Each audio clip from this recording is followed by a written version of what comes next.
le nouveau Premier ministre qui s'est rendu hier à Pau pour présider le conseil municipal de la ville. C'est un déplacement qui a fait polémique car François Bayrou y est allé en jet privé. Il a pris un Falcon 7X pour se rendre à Pau. On sera à la plage. Et il a également suivi la réunion de crise sur Mayotte en distance, en visio. Le vol a duré 52 minutes, 800 kg de carburant ont été consommés. Bon, ça, voilà. Le coût estimé pour 2 heures de vol est d'environ de 12 000 euros. Bah oui. Pour un Falcon 7X, ils ont eu un prix. Voilà, à mon avis, c'était un peu plus, mais bon, il a dû avoir un prix sur Bayrou. Selon les estimations, donc, il aurait donc coûté 6 000 euros. Voilà, ça aurait été coûté 6 000 euros. Voilà, donc, autour des 6 000 euros. Voilà, il a pris un jet. Est-ce que ça vous dérange ou pas, François Bayrou, Gilles Verdet? Beaucoup, ça me dérange beaucoup. oui, hein. Ça me dérange sur le fond parce que, à mon avis, il n'avait pas à être à Pau, mais il aurait dû partir à Mayotte. Non. Ça me dérange sur l'image parce que je trouve ça désastreux, quoi. Il va là-bas en Falcon de la République. Et il fait verser une subvention du conseil municipal de Pau de 25 000 euros. Donc le Falcon ayant coûté aller-retour 12 000 euros, c'est ridicule. Il aurait fallu qu'il fasse en visio le conseil municipal de Pau et qu'il se consacre à Mayotte, soit avec Emmanuel Macron, soit là-bas. Mais pour moi, c'est désastreux. C'est ses débuts de Premier ministre. C'est un fiasco total. Je ne sais pas s'il s'en remettra.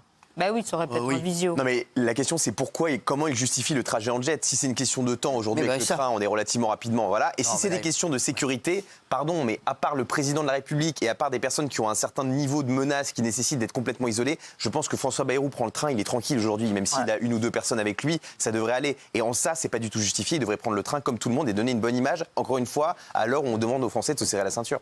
Oui. C'est un très mauvais timing, et ça c'est évident. Mais en plus, il était contre le cumul des mandats. On a ressorti des archives où il était contre ça. Alors que là, il veut rester maire à Pau et Premier ministre. Et ça, normalement, il était contre ça. Maintenant, il a changé, évidemment. Cela dit, même s'il prend pas... Alors, il a répondu sur le jet, François Bayrou, regardez. Je n'abuse jamais des moyens de l'État. Les ministres, Premier ministre et Président de la République, oui, ils sont accompagnés par des services de sécurité. Alors, c'est évidemment... plus facile que de trouver des avions de ligne. Alors, oui. Non, oui. En fait, c'est la réponse qui ne va pas. Le ton employé par le Premier ministre quand il dit oui, bah voilà, c'est plus facile que les avions de ligne, mais c'est pas recevable aujourd'hui. Et je trouve que ça fait 48 heures qu'il est en poste. Il y a plein de gens qui me demandent pourquoi il est allé à Pau. C'est ça. Mais je vais vous le dire. Pourquoi il est allé au conseil municipal de Pau. Je vais vous le dire pourquoi. Parce qu'il aurait très bien pu faire un visio pour le conseil municipal de Pau.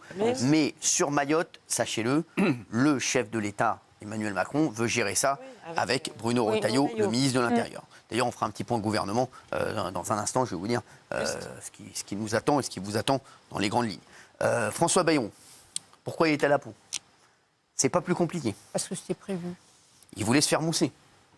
Ah, les gars, il s'est dit, je vais aller à Pau, je suis Premier ministre, je vais aller au conseil municipal de Pau, ils vont m'accueillir comme si j'étais le Messie. Il voulait faire un kiff. Les gars, on va pas se raconter d'histoire. C'est dit, je vais arriver, on va dire, oh, monsieur le ministre, un petit verre, monsieur le ministre, du saumon, monsieur le ministre. Il a pris le Falcon 7X avec la moquette, je peux vous dire, la moquette, elle est épaisse comme ça. Il a dû mettre ses chaussettes en acrylique sur la moquette, je peux vous dire qu'il a fait le kiff de sa vie. Il a pris un petit tartare de saumon, là, avec des blinis. Je peux vous dire, sur le trajet, là, les 50 minutes, il s'est régalé, il y avait une hôtesse de l'air, un truc, qu'est-ce que je vous sers, un petit truc à boire. Non, mais les gars, c'est officiel. Je vous l'ai dit, c'est officiel. Et là, il s'est dit, je vais faire mon kiff. Je prends le Falcon, petit toast, je mets mes chaussettes en acrylique sur la moquette, un grand kiff, merci, au revoir. J'arrive là-bas à Pau, monsieur le ministre, comment ça va? Il a fait le conseil municipal, il a fait le kiff de sa vie. Les gars, ça restera un souvenir pour lui. Ça fait 73 ans qu'il attend ça. Et exactement, ça fait 73 ans qu'il attend ça, il a fait son kiff. Mon frère, il a fait son kiff, c'est dit aujourd'hui, si je fais pas mon kiff aujourd'hui, quand est-ce que je vais le faire? C'est sûr. Voilà, les mecs, c'est pas plus compliqué que ça. Moi, je vous dis que c'est juste ça. Ça tient pas longtemps, Premier ministre, en ce moment. C'est pour ça, il s'est dit, au moins, je fais mon kiff, les gars. Sors-moi le Falcon, sors-moi le jet, sors-moi les chaussettes acryliques, sors-moi le tartare de saumon, frère, fais-moi un kiff, la vérité. Je peux peut-être sauter la semaine prochaine, laissez-moi faire un kiff, les gars. Non, mais sans déconner, mais c'est sûr, mais croyez quoi? Je croyais qu'il allait prendre sa petite valise et passer au portique. Vous pouvez enlever vos clés, monsieur Bayrou, s'il vous plaît. La ceinture, monsieur le Premier ministre. À mon avis, ça passera pas. Le mec comme ça, tu crois qu'il y avait un mec, hein?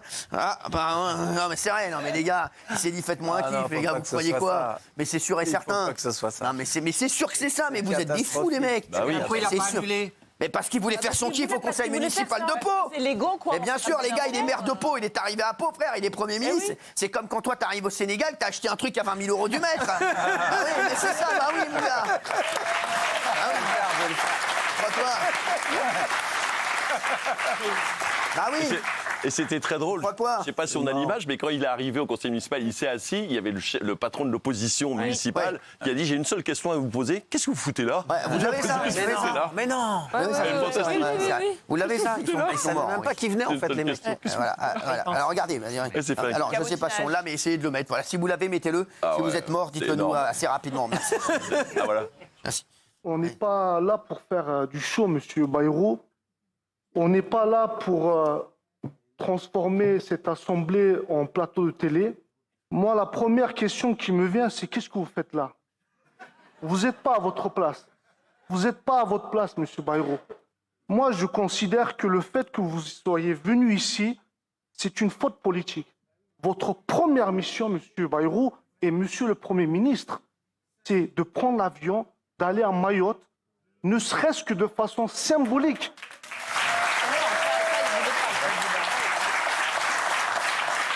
Ah oui, les gars. Ah oui, non mais il est marrant lui, mais bon, la vérité, il voulait faire son kiff. Et je vais vous dire, il avait rien à faire à Mayotte parce que je suis d'accord. Ils en voulaient pas à Mayotte. De toute façon, le chef de l'État n'en voulait pas à Mayotte.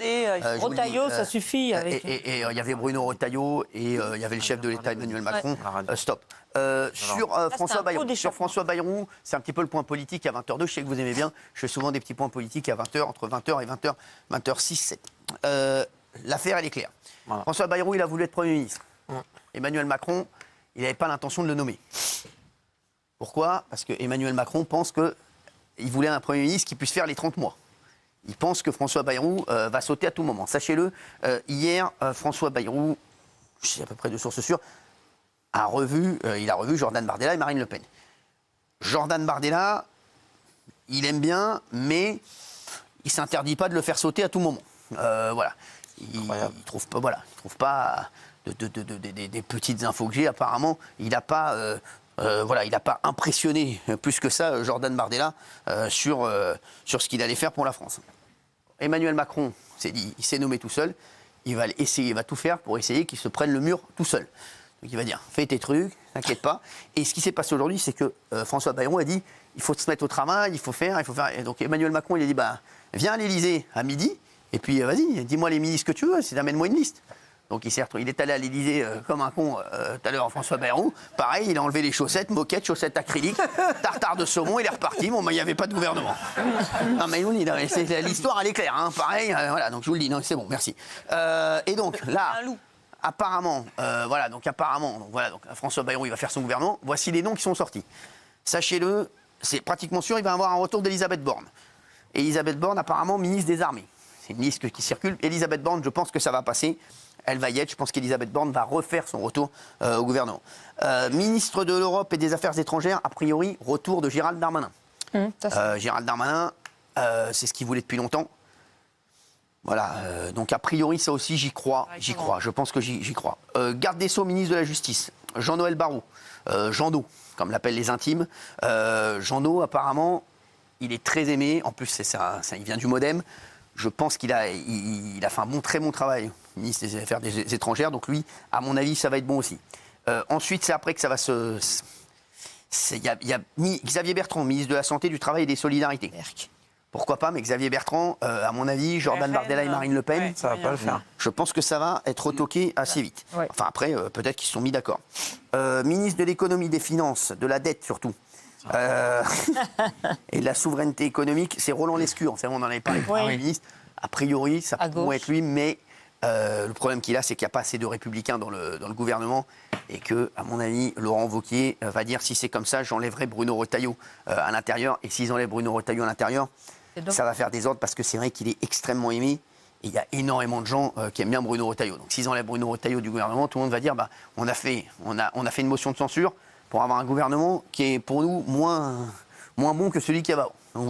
Donc voilà, à peu près, vous savez ce qui est dit. Apparemment, Rachida Dati resterait à la culture. Voilà, et voilà à peu près ce qui...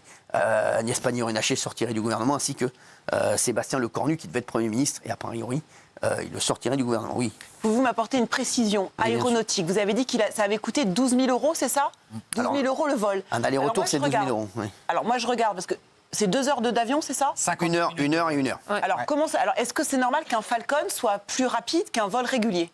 Oui. Vraiment à ce Oui, parce que c'est pas les mêmes couloirs de vol.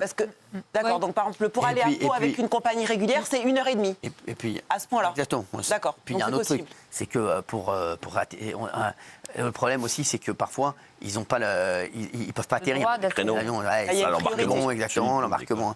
Là, si vous atterrissez assez vite, et puis les couloirs aériens, voilà, encore plus direct.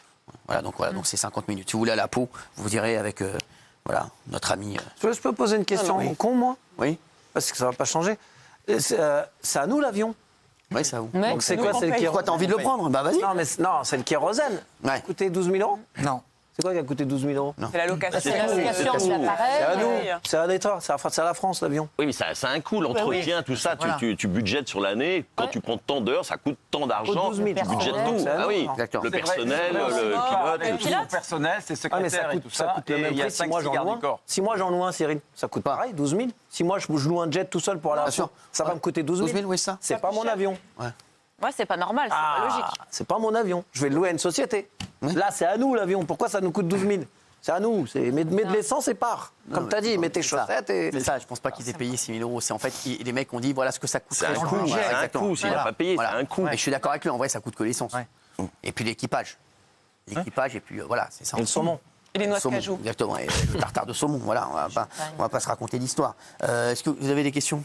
Non, du coup, je savais pas que c'était plus rapide un jet privé. Vous avez des questions sur le gouvernement, sur quelque chose? Non, aucune. Non, vous avez été clair. Non, mais on a l'impression que c'est quand même que des magouilles. Des questions. Oui. Moi, j'aimerais.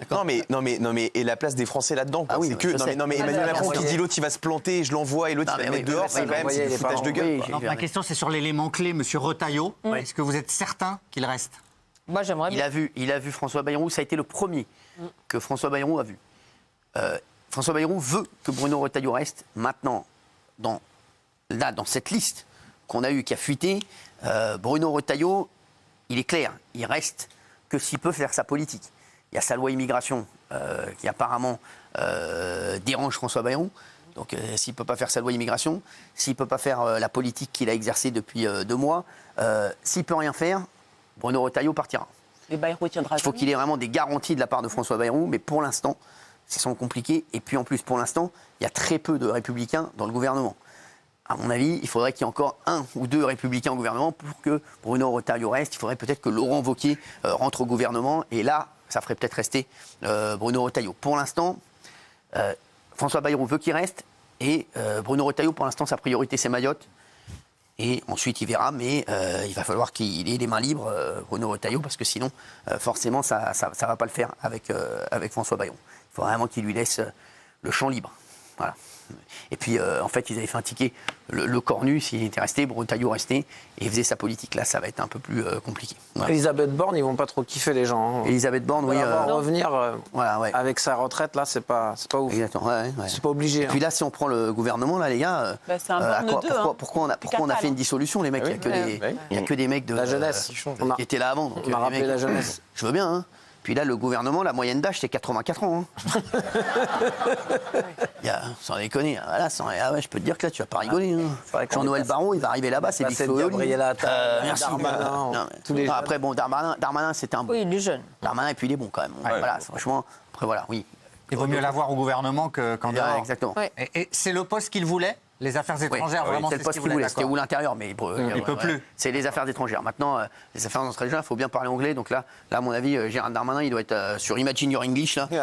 Listen one, unit two. Non, il s'entend bien avec M. Retailleau, vous pensez, M. Darmanin? Gérald Darmanin? Oui. Il n'y a pas d'inimitié ou de jalousie ou de... Ça va, mais à mon avis, c'est pas la folie. Non. Oui, c'est pas les meilleurs amis du monde, mais ça va. Ça va. Bruno Retailleau, ça va. Une cohabitation acceptable. Ça va. Un beau bordel quand même. De toute façon, on s'entend quand on est obligé de s'entendre. Hein. Merci. C'est beau ce que vous dites. C'est très bon. Allez, on va